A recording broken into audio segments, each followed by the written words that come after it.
Well, we're talking about Auger emitters, yeah? Okay, well, we considered Auger emitters in cherry, and nothing ever came of it, because nothing much came of cherry, but we considered, in the UCRR, we put a weighting on Auger emitters, so they carry a weighting. This is what the UCRR does. The weighting factors that the ICRP use, which are weighting factors for ionization density, which they add to alpha particles, we also add to Auger emitters, and they will get a separate weighting if the Auger emitting element binds to DNA, because obviously if you have bound to DNA and an Auger emission, then you're going to get twice the effect. So that is included in the ECRR, along with a lot of other things that the ICRP don't include. I'm aware that there are different studies pointing in different directions, and I can just confirm that Auger electrons are on the table for discussion at almost every meeting. But nothing gets done. That was an unnecessary quibble. Well, it's nevertheless true, though, isn't it, Jack? I mean, you know, these people, I mean, we get irritated by this endless sort of, you know, prevarication. But as long as you get opposing results from different studies, it's very hard to recommend something which makes a great difference to, for instance, nuclear medicine. Yeah. Okay. Well, there have been many, many anecdotal reports similar to yours. And in this book here, there is a lot of evidence that the radiation from Chernobyl, the radionuclides from Chernobyl, affected the entire animal kingdom in the areas where the contamination was.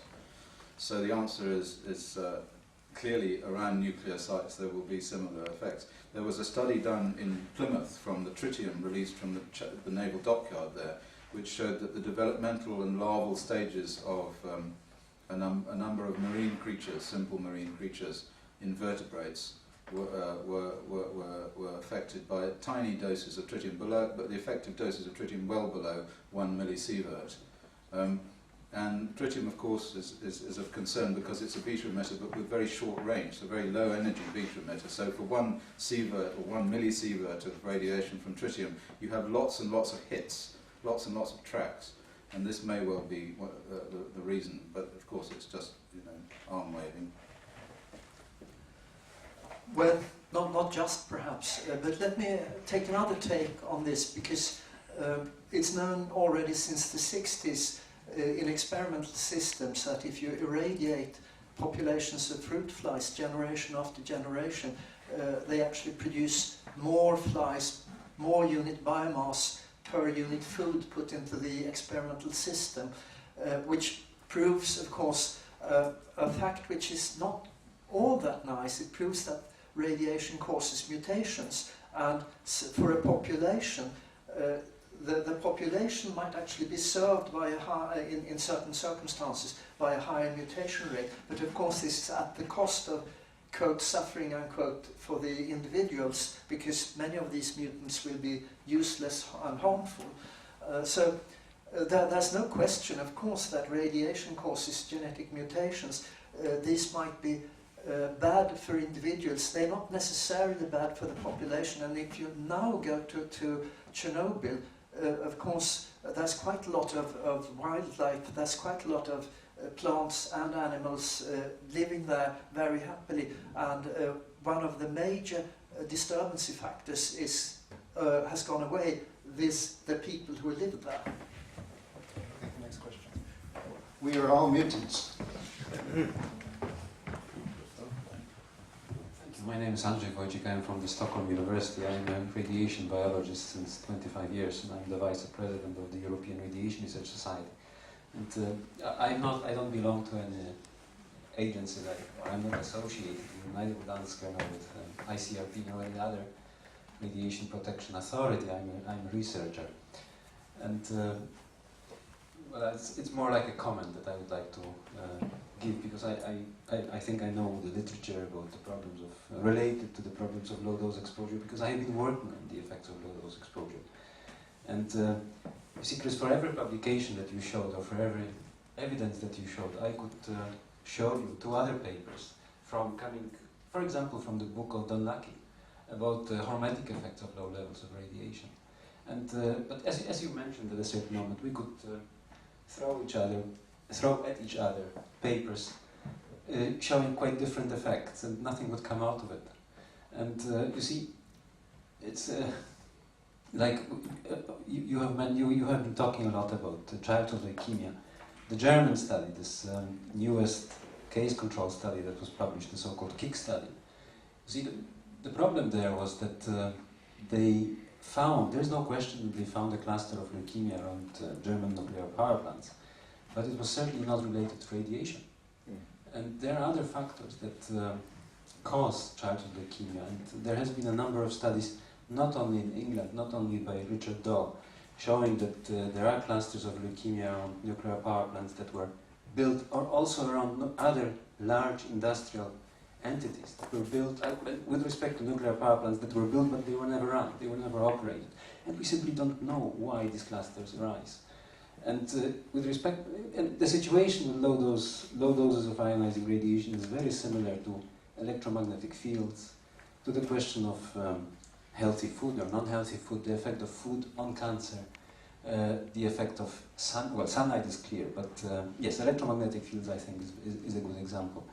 You see, the effects that we talk about of ionizing radiation in the range of up to a few millisieverts are so low, just like electromagnetic fields, just like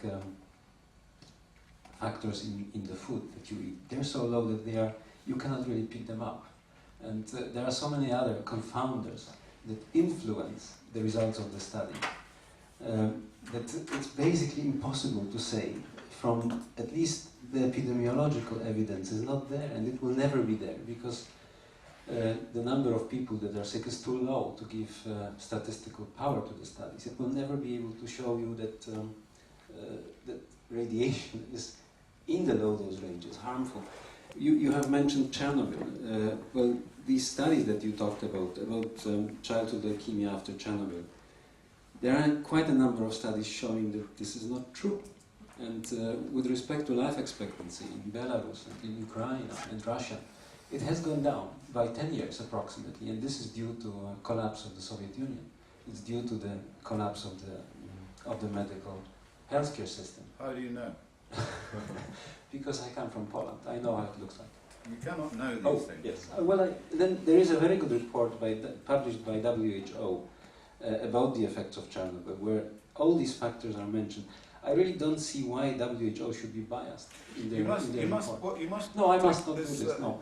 No. Well, then, I am a serious scientist. Sir. Well, one at a time. Let him finish, and then you can have your response. No, I have finished. Thank you. Okay. Well, I find your remarks very interesting, because I hear this a lot. Because you believe you know you are right, and your mind is closed to the evidence. You tell me, you say that the statistical power of studies, epidemiological studies, the statistical power is too low to determine whether or not there are low dose effects or not. But you can only say that if you already know what those effects are. Do you not see this? I mean, can you not see the vast pit into which you've fallen there? Because in order to say that a statistical power should be something, you have to have a risk factor to begin with to know what the numbers of people that you're going to find will be. And therefore you're using the risk factor, which we are attacking, in order to generate the statistical power, which you then say doesn't exist. It's just bad science, I'm afraid.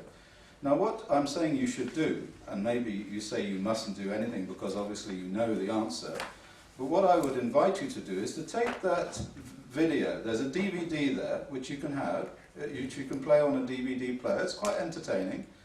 And it shows a Swiss television documentary about a most important meeting in Kiev about the Chernobyl accident. And in that video you will see two people covering up the effects of the Chernobyl accident on camera. So I invite you to have a look at that. And when you wonder about why I get irritated and why I say the things I do, it's because I'm continually having to face people who believe they know what is right on the basis of the fact that they are scientists, and therefore they feel superior to everybody else.